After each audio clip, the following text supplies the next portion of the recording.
समय दिल्ली सचिवालय पर राष्ट्रवादी पार्टी के कार्यकर्ता मौजूद हैं। ये गिरफ्तारी देने के लिए आए हैं। इनकी मांग है कि जिस तरह से मनरेगा योजना के तहत युवकों को रोजगार दिया जाता है, ग्रामीण युवकों को, उसी तहत शहरी युवकों को भी रोजगार दिया जाना चाहिए।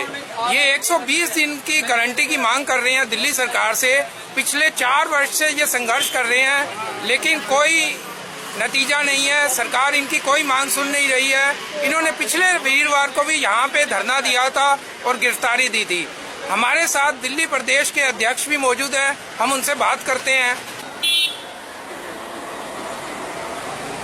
लोकेश जी, आपने पिछले बृहस्पतिवार को भी यहाँ पे धरना दिया था और गिरफ्तारी दी थी, कोई रिजल्ट निकला क्या? देखिए, हमने धरना नहीं दिया था, शांतिपूर्वक गिरफ्तारी दी थी।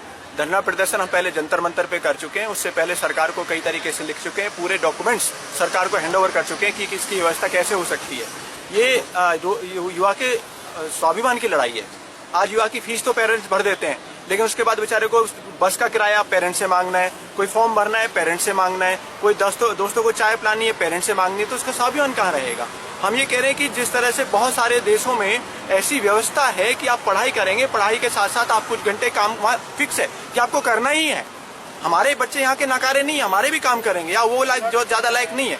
लेकिन समस्या है कि हमारे यहाँ व्यवस्था ऐसी नहीं है, तो कुछ ऐसी व्यवस्था बनी जाए। अब जेएनयू का आपने मामला देखा, जेएनयू पे खूब घमासान हुआ, मारपीट हुई, उनको पूरी सरकार को वापिस झुकना पड़ा हुआ। क्यों हुआ?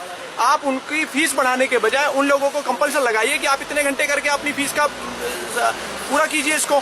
तो कुछ घंटे का काम अगर एक युवा को पढ़ाई के साथ साथ अगर 100 दिन का काम उसको मिल जाता है या 120 दिन का काम उसे मिल जाता है, तो कम से कम 60,000 उसकी जेब में आ जाता है। जब 60,000 युवा अपनी मेहनत से कमाएगा 120 दिन काम करके, बाकी दिन वो पढ़ाई करे, और उस जो 60,000 दिया 5,000 रुपए पॉकेट मनी, महीने की पॉकेट मनी से वो अपने सारे खर्चे पूरे करे। अब वो किराए के लिए 10 रुपए भी माँ बाप से मांग रहा है, कोई फॉर्म भरना है वो भी माँ बाप से मांग रहा है, तो उस विषय में उसका अपना स्वाभिमान खत्म हो जाता है। तो पढ़ाई कहाँ करेगा? और जब तक वो करता है तो उसके बाद रोजगार की वैसे गारंटी नहीं है।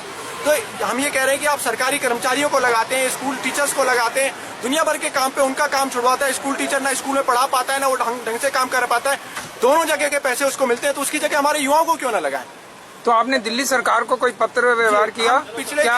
पिछले 4 साल से पूरा पत्राचार कर रहे हैं, उसके लिए पूरा डॉक्यूमेंटेशन हमने दिया है, पूरे डॉक्यूमेंट्स हमने दिए है ना। उसके बावजूद कोई वहाँ से रिस्पांस नहीं आया। उसके बाद धरना प्रदर्शन हमने जंतर मंतर पे किया। आखिर हमने कहा कि ठीक है, अब हम गिरफ्तारियां देंगे। हम अनिल मिश्रा है। बस ये हम लोग यही है कि हम अपने बच्चों के लिए स्वाभिमान की लड़ाई को लड़ रहे हैं, क्योंकि हम अपने बच्चों को एक सशक्त भारत देश सौंपना चाहते हैं।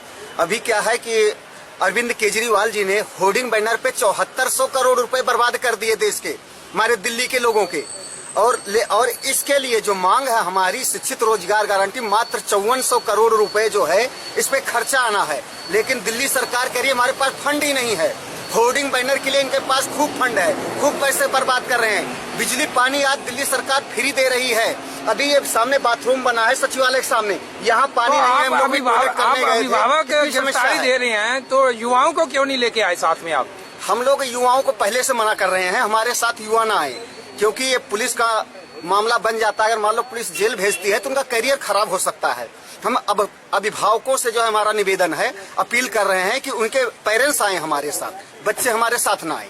जो बच्चे पढ़ लेते हैं, उसके बाद पढ़ने के बाद उनके पास कोई रोजगार नहीं होता, कोई कुछ नहीं होता। आगे उन्हें कंपटीशन की तैयारी करनी होती है, किसी चीज की जरूरत होती है, कहीं आना जाना होता है, तो वो बेचारे माँ बाप से पैसे मांगते हैं। माँ बाप जब नहीं दे पाते तो वो माँ बाप पे प्रेशर डालते हैं। कुछ तो ये हाल होता है कि फ्रस्ट्रेट होके चोर उचक्के या गलत कामों में चले जाते हैं। कुछ माँ बाप पे प्रेशर डाल के उनकी प्रॉपर्टियां बिकवाते हैं।